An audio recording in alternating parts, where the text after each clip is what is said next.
संपूर्ण विश्व के लिए मंगल कामना यजुर्वेद की इन पंक्तियों के साथ करना चाहता हूं। ओम विश्वानि देव सविता दुरितानि परासु यत भद्रम तत् न आसु। अर्थात ज्ञान के प्रकाशक एवं जगत के संचालक सभी देवताओं से प्रार्थना है, समस्त दुख एवं बुराइयों हमसे दूर हो एवं कल्याणकारी गुण, कर्म एवं स्वभाव सब कुछ हमें प्राप्त हो। माननीय अध्यक्ष महोदय, मेरा सौभाग्य है कि भारत के आजादी के 75वीं सालगिरह के वर्ष में मैं अपनी सरकार का यह बजट प्रस्तुत कर रहा हूं। मुझे संतोष है कि बीते 3 वर्षों के दौरान हमारी सरकार ने आजादी के नायक राष्ट्रपिता महात्मा गांधी के सपनों को पूरा करने की दिशा में सार्थक कदम उठाए हैं। बापू की स्मृतियों को संजोने एवं उनके विचारों पर आधारित विकास के रास्ते को प्रदर्शित करने के लिए नवा रायपुर में सेवाग्राम की स्थापना की जाएगी। इस परियोजना की अनुमानित लागत 100 करोड़ है। वित्तीय वर्ष 2022-23 में इस पर व्यय हेतु नवीन मद में 5 करोड़ का प्रावधान है। हमने अपनी विरासत और विकास योजनाओं को लेकर जो कहा था उसे करके भी दिखाया, जिसके कारण ग्रामीण तथा वनांचलों में रोजगार के नए अवसर बने हैं तथा हमें ग्राम केंद्रित नई अर्थव्यवस्था स्थापित करने में सफलता मिली है। विकास के इस छत्तीसगढ़ मॉडल को राष्ट्रीय स्तर पर पहचान मिली है।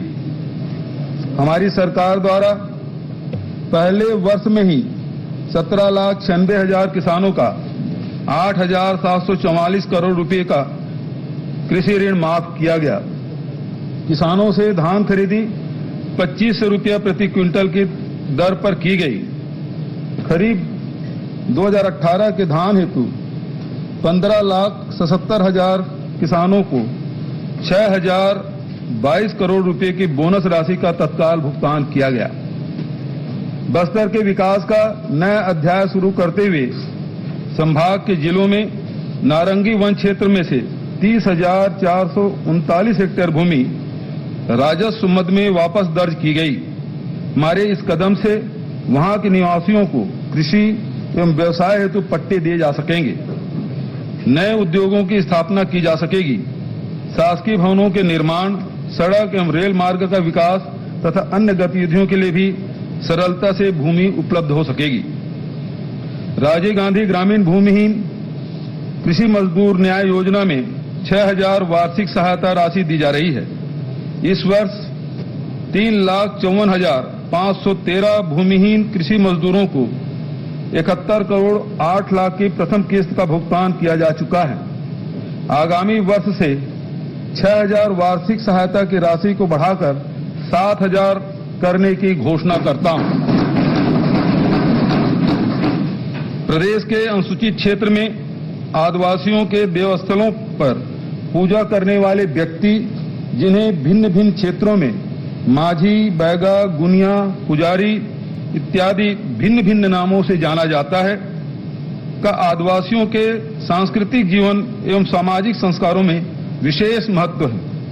आदिवासियों के संस्कृति एवं सामाजिक संस्कार को जीवित रखने के लिए इनकी महत्वपूर्ण भूमिका है।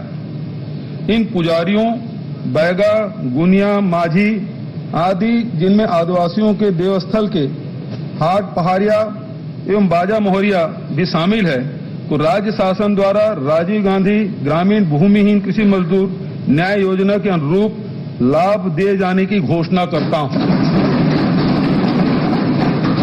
सुराजी गांव के स्वप्न को साकार करने के लिए प्रदेश में स्थापित गोठान को महात्मा गांधी ग्रामीण औद्योगिक पार्क के रूप में विकसित किया जाएगा।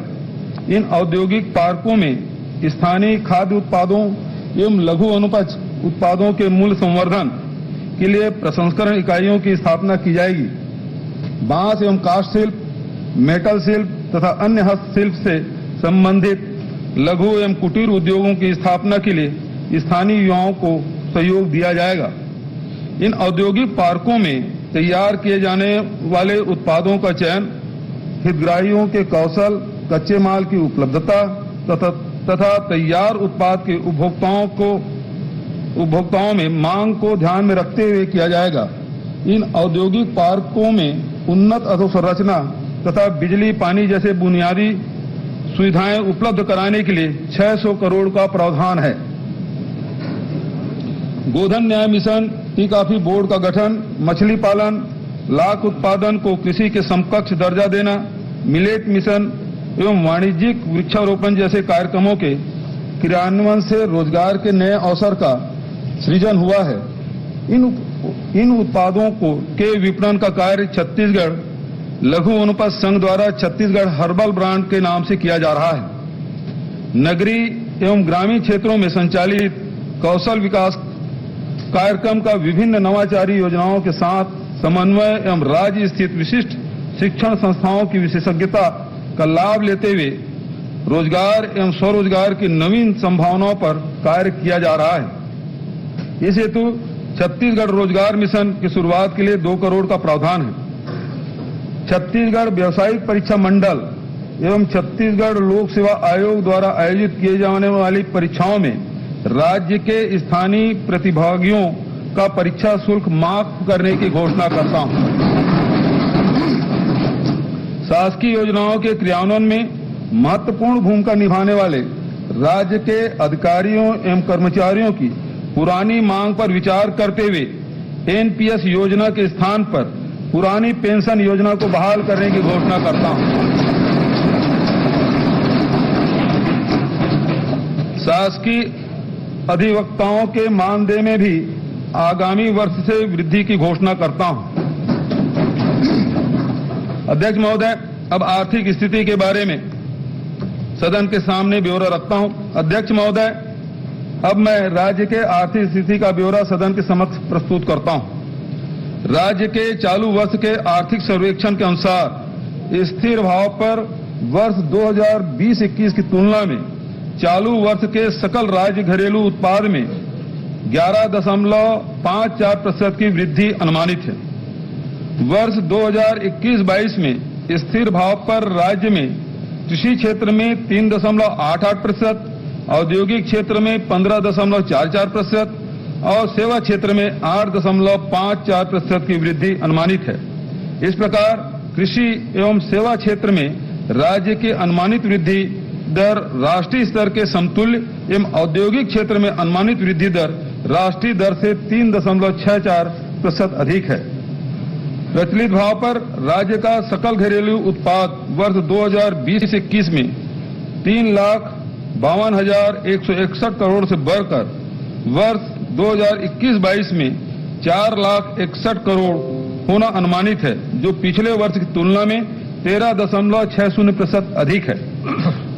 वर्ष 2021 के में अनुमानित प्रति व्यक्ति आय 1,05,778 रुपये की तुलना में वर्ष 2021-22 में 1,18,401 रुपये का अनुमान है, जो कि गत वर्ष की तुलना में 11.93% अधिक है। वर्ष 2021-22 के राज्य बजट में केंद्रीय करों एवं केंद्रीय सहायता अनुदान मद में कुल 44,325 करोड़ का प्रावधान रखा गया था।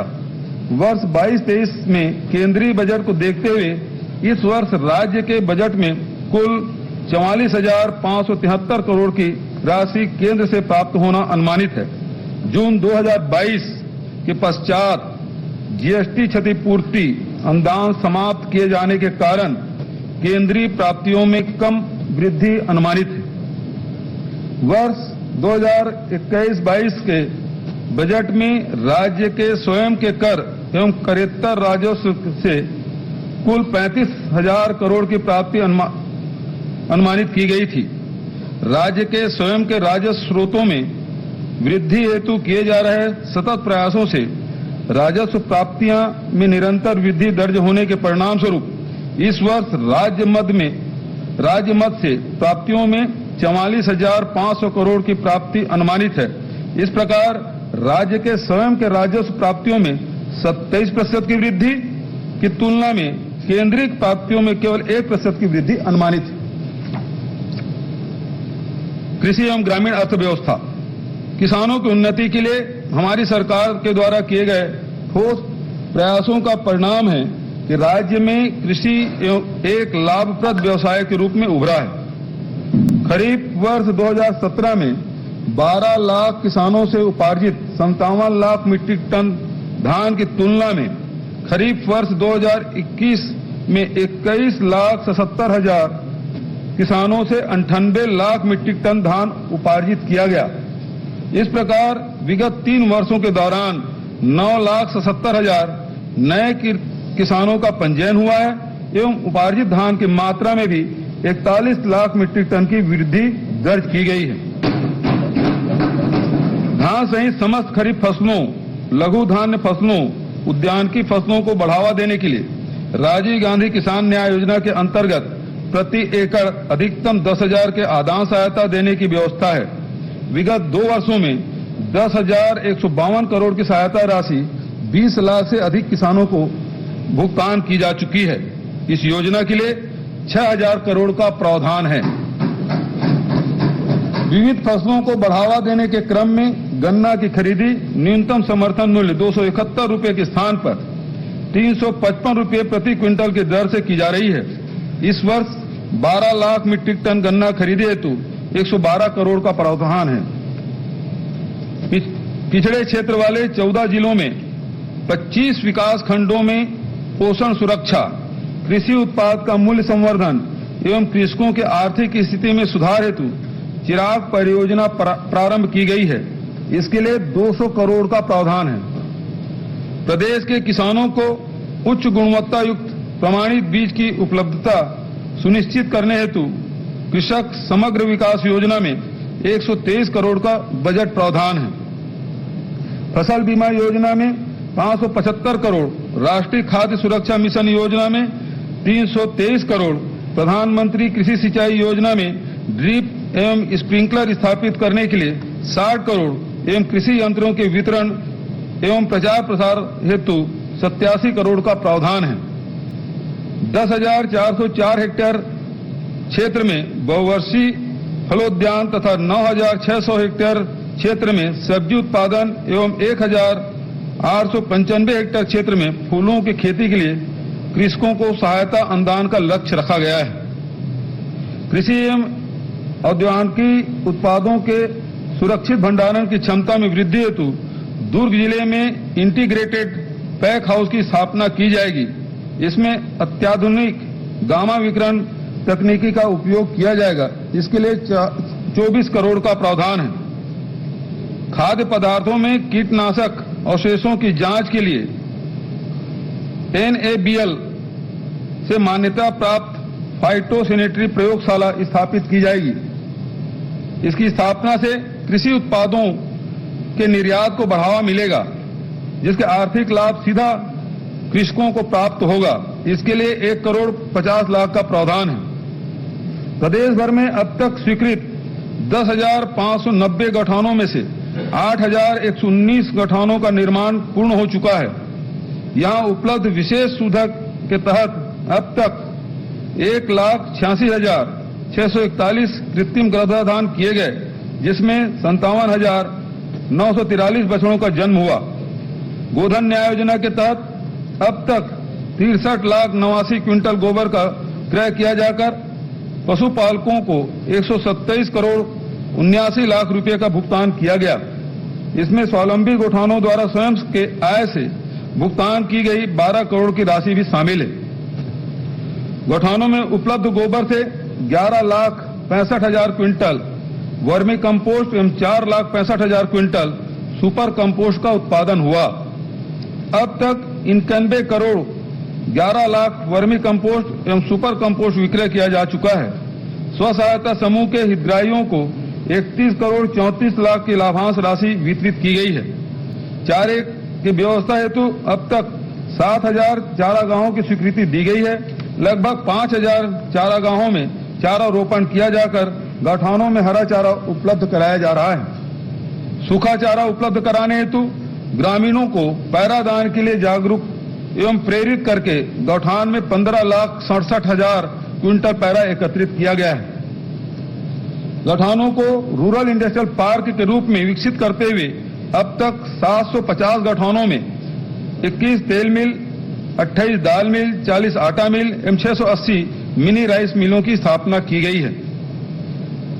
सिंचाई परियोजना का वास्तविक लाभ किसानों तक पहुंचाने की दिशा में ठोस कदम उठाते हुए लघु एवं मध्यम सिंचाई योजनाओं पर हमने विशेष ध्यान दिया है। परिणाम स्वरूप 2018 में वास्तविक सिंचाई क्षेत्रफल 10,90,000 हेक्टेयर से बढ़ाकर अब 13,58,000 हेक्टेयर हो चुका है। वर्ष 2022-23 में 1,705 नवीन कार्यों के लिए 300 करोड़ का प्रावधान है। इन कार्यों में 2,32,000 हेक्टेयर क्षेत्र में सिंचाई क्षमता विकसित होगी। नवीन मद अंतर्गत 249 बृहद कार्य, 53 मध्यम कार्य और 835 लघु सिंचाई कार्य तथा 404 एनीकट एवं स्टाफ डैम निर्माण कार्य शामिल है। केलो परियोजना हेतु 90 करोड़, अरपा भैंसा परियोजना के लिए 45 करोड़ और समोदा परियोजना को पूर्ण करने के लिए 14 करोड़ का प्रावधान है। नाबार्ड की सहायता से सिंचाई परियोजनाओं के निर्माण हेतु 690 करोड़, लघु सिंचाई परियोजनाओं के लिए 931 करोड़, एनीकट एवं स्टाफ डैम निर्माण के लिए 260 करोड़ तथा तटबंध निर्माण कार्य हेतु 125 करोड़ का प्रावधान है। इस वर्ष 10 बृहद, 15 मध्यम, 3 लघु सिंचाई एवं 6 मेगा उद्वहन सिंचाई परियोजनाओं के सर्वेक्षण हेतु 3 करोड़ 10 लाख का प्रावधान है। बृहद एवं मध्यम सिंचाई परियोजनाओं के संधारण हेतु 100 करोड़ का प्रावधान है।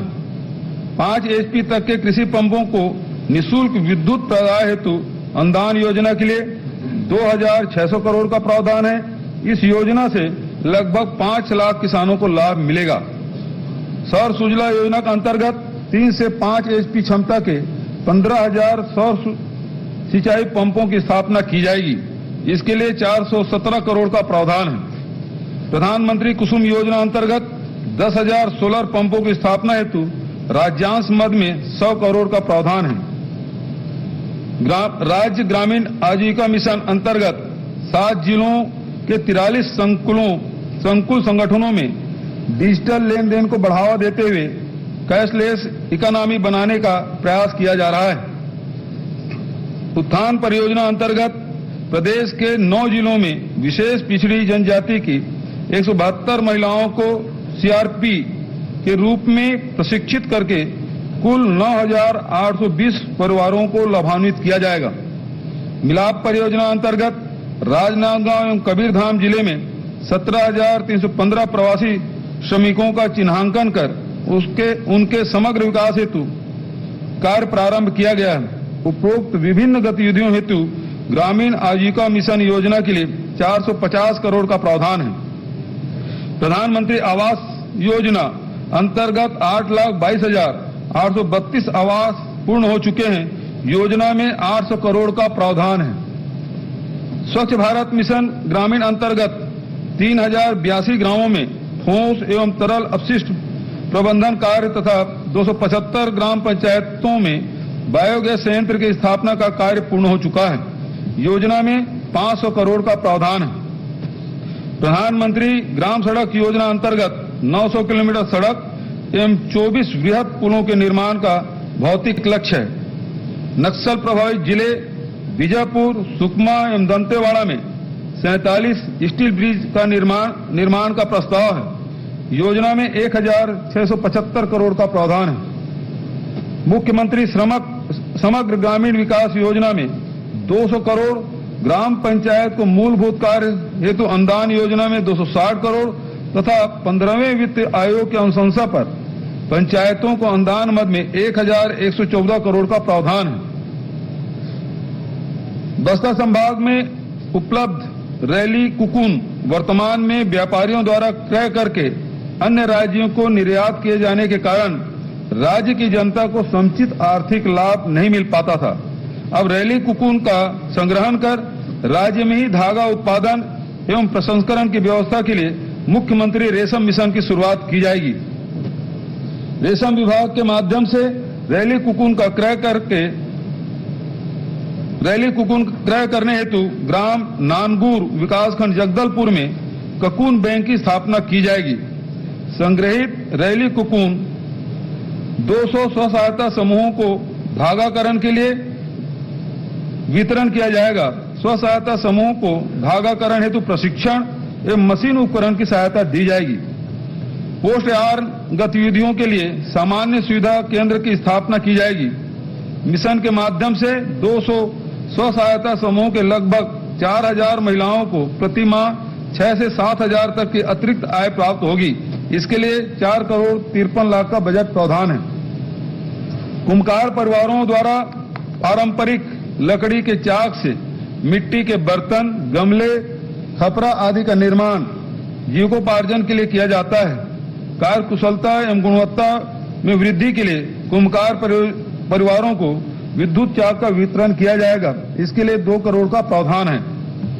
पेयजल सुविधाएं, राज्य में 48,60,000 परिवारों को घरेलू नल कनेक्शन माध्यम से स्वच्छ पेयजल उपलब्ध कराने का लक्ष्य है। इस हेतु जल जीवन मिशन में 1,000 करोड़ का प्रावधान है। नगरीय निकायों में जल प्रदाय योजना के लिए अनुदान मद में 30 करोड़ तथा ऋण हेतु 55 करोड़ का प्रावधान है। गठानों में 860 नग नलकूप खनन हेतु 10 करोड़ का प्रावधान है। नवा रायपुर अटल नगर क्षेत्र में ग्रीष्म काल में पानी की समस्या के निराकरण हेतु रविशंकर जलाशय से टीला एनीकट तक पाइपलाइन बिछाने की अनुमानित लागत 106 करोड़ है। इस हेतु नवीन मद में 2 करोड़ प्रावधान है। कमजोर एवं आर्थिक स्थिति वाले परिवारों के बच्चों को आधुनिक शिक्षा अधोसंरचना का लाभ दिलाने का हमारा प्रयास सफल रहा है। अंग्रेजी माध्यम से संचालित 171 स्वामी आत्मानंद उत्कृष्ट विद्यालयों में 1,35,000 विद्यार्थियों ने प्रवेश लिया है। इस नई पहल के प्रति अभिभावक एवं विद्यार्थियों की अभिरुचि को देखते हुए इस वर्ष से हिंदी माध्यम के भी 32 स्वामी आत्मानंद विद्यालय प्रारंभ करने का निर्णय लिया गया है। इससे 17,500 बच्चे लाभान्वित होंगे। इस वर्ष 11 पूर्व माध्यमिक शालाओं को हाई स्कूल में एवं 12 हाई स्कूल को हायर सेकेंडरी विद्यालयों में उन्नयन किए जाने हेतु नवीन मद में प्रावधान है। भवन विहीन 40 हाई स्कूलों, 17 हायर सेकेंडरी विद्यालयों के लिए नवीन भवन का निर्माण किया जाएगा। इसके लिए 50 करोड़ का प्रावधान है। रामकृष्ण मिशन आश्रम नारायणपुर द्वारा संचालित आवासीय विद्यालय कुतुल, कच्चापाल, इरक भट्टी, कुंदला एवं आकाबेड़ा में कर्मचारी आवास एवं अहाता निर्माण हेतु 6 करोड़ 95 लाख का नवीन मद में प्रावधान है। अनुसूचित जाति एवं जनजाति वर्ग के विद्यार्थियों के लिए संचालित भवन विहीन छात्रावास आवासों हेतु 106 भवन का निर्माण किया जाएगा। इस हेतु 50 करोड़ का प्रावधान है। बस्तर जिला जगदलपुर, बासिंग जिला बालोद, माकड़ी जिला कोंडागांव में शासकीय महाविद्यालय एवं मुंगेली में शासकीय कन्या महाविद्यालय की स्थापना के लिए बजट में प्रावधान है। 16 शासकीय महाविद्यालयों में स्नातक स्तर पर नवीन संकाय तथा 23 शासकीय महाविद्यालय में स्नातकोत्तर स्तर पर नवीन संकाय खोलने हेतु बजट में प्रावधान है। भवन विहीन 18 शासकीय महाविद्यालयों के लिए नवीन भवन का निर्माण तथा 22 महाविद्यालयों में अतिरिक्त अध्यापन कक्षों का निर्माण तथा शासकीय महाविद्यालय सीतापुर जिला सरगुजा में ऑडिटोरियम का निर्माण किया जाएगा। शासकीय महाविद्यालय पखांजूर में कन्या एवं बालक छात्रावास की स्थापना एवं भवन निर्माण के लिए 2 करोड़ 30 लाख का प्रावधान है। प्रदेश में 28 औद्योगिक प्रशिक्षण संस्थाओं में संबद्ध हायर सेकेंडरी स्कूल के विद्यार्थियों के मांग अनुसार नवीन ट्रेड प्रारंभ करने के लिए बजट में सेटअप एवं 10 करोड़ 96 लाख का प्रावधान है। महिला एवं बाल विकास, एकीकृत बाल विकास सेवा, मुख्यमंत्री बाल संदर्भ योजना, वजन त्योहार तथा नवा जतन कार्यक्रम जैसी योजनाओं एवं मुख्यमंत्री पोषण अभियान के समन्वित प्रयास से विगत 3 वर्षों के दौरान कुपोषण में 8.7% की कमी दर्ज की गई है। राष्ट्रीय परिवार स्वास्थ्य सर्वेक्षण 5 के मुताबिक राज्य में कुपोषण का प्रतिशत 31.3 है, जो कुपोषण के राष्ट्रीय औसत 32.1% से कम है। वर्ष 2019 में 4,33,000 कुपोषित बच्चों को चिन्हांकित करके मुख्यमंत्री सुपोषण अभियान प्रारंभ किया गया था। इनमें से 1,72,000 बच्चे अब तक कुपोषण के कुचक्र से बाहर आ चुके हैं। छत्तीसगढ़ महिला कोष द्वारा वितरित महिला स्व सहायता समूह का 12 करोड़ 77 लाख का बकाया ऋण माफ किया गया है। इस योजना में दिए जाने वाले प्रथम ऋण की सीमा 50,000 से बढ़ाकर 1 लाख से 2 लाख तक कर दी गई है। प्रथम ऋण को सफलतापूर्वक वापस करने पर 2 लाख से 4 लाख तक के द्वितीय ऋण का प्रावधान किया गया है। छत्तीसगढ़ महिला कोष के लिए वर्ष 18-19 की तुलना में वर्ष 22-23 के प्रावधान में 30% की वृद्धि करते हुए 5 करोड़ 20 लाख का प्रावधान किया गया है। स्वास्थ्य सुविधाएं, प्रदेश की स्वास्थ्य सुविधाओं को सुदृढ़ बनाने हेतु नवीन भवनों का निर्माण, आधुनिक लैब एवं उपकरणों की स्थापना के साथ साथ अतिरिक्त मानव संसाधन की व्यवस्था हेतु प्रयास किए गए हैं। विगत 2 वर्षों के दौरान स्वास्थ्य विभाग में 2,409 पदों पर भर्ती की गई, जिसमें चिकित्सा अधिकारी 1,329, बहुउद्देशीय पुरुष स्वास्थ्य कार्यकर्ता 282 एवं बहुउद्देशीय महिला स्वास्थ्य कार्यकर्ता 328, लैब टेक्नीशियन 278 एवं तृतीय एवं चतुर्थ श्रेणी के 192 कर्मचारी सम्मिलित हैं। राष्ट्रीय गुणवत्ता आश्वासन कार्यक्रम के तहत राज्य के 3 जिले अस्पताल एवं 18 प्राथमिक स्वास्थ्य केंद्र सहित कुल 27 अस्पतालों को भारत सरकार के स्वास्थ्य एवं परिवार कल्याण मंत्रालय द्वारा गुणवत्ता प्रमाण पत्र प्रदान किया गया है। जगरगुंडा जिला सुकमा में 30 बिस्तर सामुदायिक स्वास्थ्य केंद्र एवं अहिवारा जिला दुर्ग में 10 बिस्तर, एनआरसी की स्थापना हेतु 45 नवीन पदों के सृजन एवं खैरागढ़ में 50 बिस्तर सिविल अस्पताल के भवन निर्माण हेतु बजट में प्रावधान है।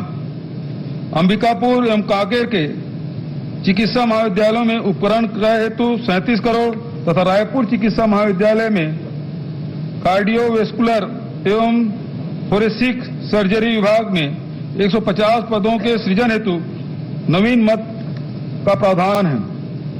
चिकित्सा महाविद्यालय रायपुर में स्नातक छात्र छात्राओं के लिए छात्रावास निर्माण तथा कर्मचारियों के लिए आवास निर्माण हेतु 3 करोड़ का प्रावधान है।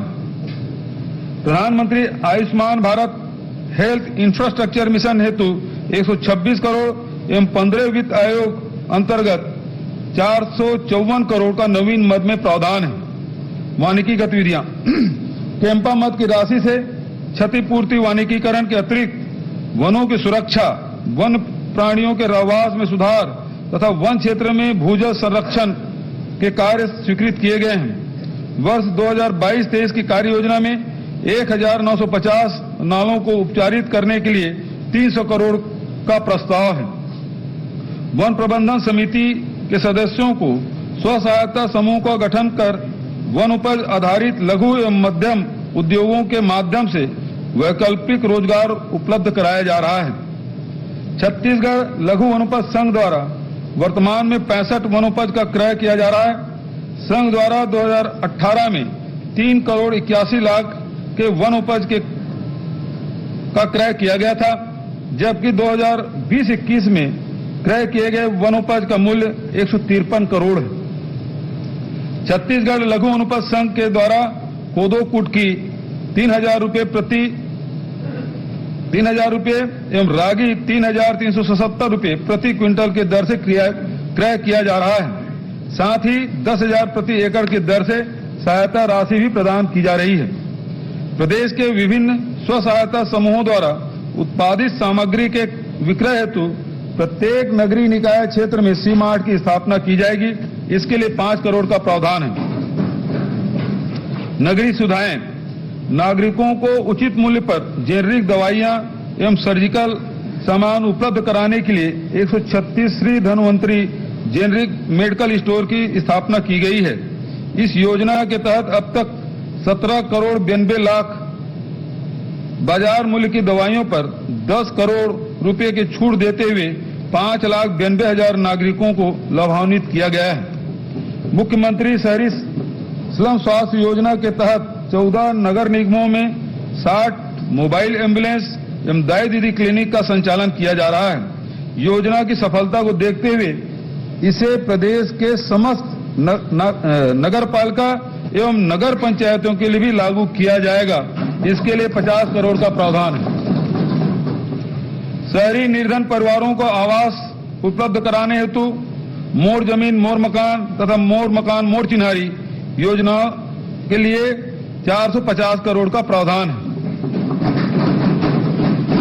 आर्थिक गतिविधियों को गति प्रदान करने के उद्देश्य से नगरीय निकायों के संपत्ति के ऑफसेट मूल्य को कलेक्टर गाइडलाइन में निर्धारित दर से 30% कम करने की घोषणा करता हूं।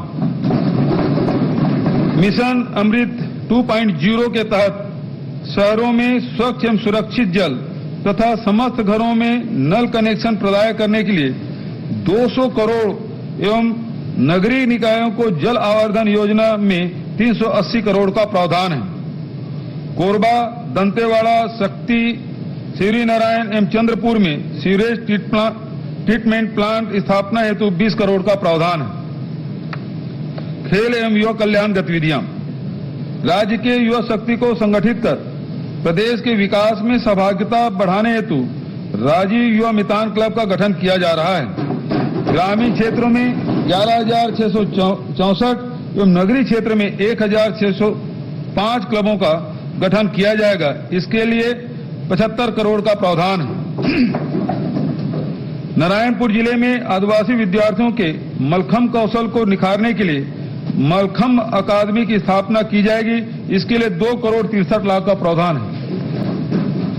लाभांडी जिला रायपुर में निर्माणाधीन टेनिस अकादमी के सेटअप एवं फर्नीचर उपकरण के लिए 1 करोड़ 70 लाख का प्रावधान है।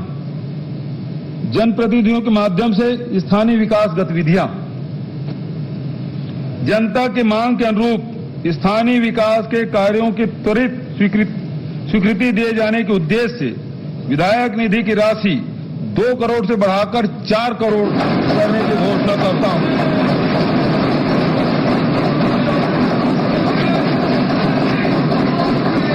इसके लिए इसमें तो आप लोग भी 364 करोड़ का प्रावधान। इसमें तो ताली आप लोग भी बजाइए भाई। धन्यवाद धन्यवाद। क्या क्या निकल रहा है देखते हो, एक बार तो बोल दो क्या क्या निकल रहा है। कर रहे हैं, धीरे से कर रहे हैं। प्रभारी मंत्री के कटनी में भी बंद करवा दो। चंद्राकर जी क्या ख्याल है आपका?